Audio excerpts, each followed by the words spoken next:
এই বিশ্বটাকে নষ্ট করে ফেলছে কয়েকটা জিনিস। এক নাম্বার বস্তুবাদিতা, মানে মেটেরিয়ালিজম। বস্তুবাদিতা বস্তুবাদিতা কি জিনিস?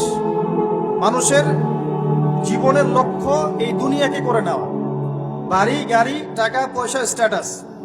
একটা ফ্ল্যাট কিনেছি, আমার লাইফ সাকসেস। ফ্ল্যাট কিনেছি, একটা আরেকটা লাগবে।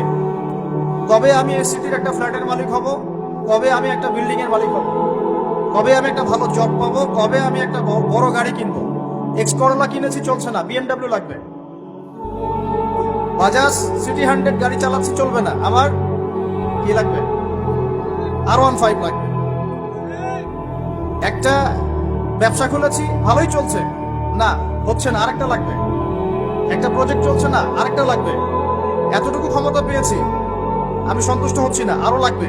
এই যে চাই চাই আরো চাই, এই যে দুনিয়া দুনিয়া এবং দুনিয়া, এই কনসেপ্টটার নাম হচ্ছে বস্তুবাদিতা। বর্তমান পুরো বিশ্বটা দাঁড়িয়ে আছে এখন এই বস্তুবাদিতার উপরে। এই ছোঁয়াটা আগে পশ্চিমা সভ্যতায় ছিল, আস্তে আস্তে এই ছোঁয়াটা পুরো বিশ্বে লেগে গেছে। এখানে কিন্তু কনস্ট্রাকশন করা বা দুনিয়াবী ক্ষেত্রে উন্নতি করাটা দোষের কিছু নয়, বরং মুসলিমদের হাতেই সমস্ত সভ্যতা গড়ে উঠেছে, এটাই সত্য। কিন্তু যখন এই বস্তুবাদিতা আমাদেরকে পরকাল ভুলিয়ে দিবে, সমস্যা তখনই।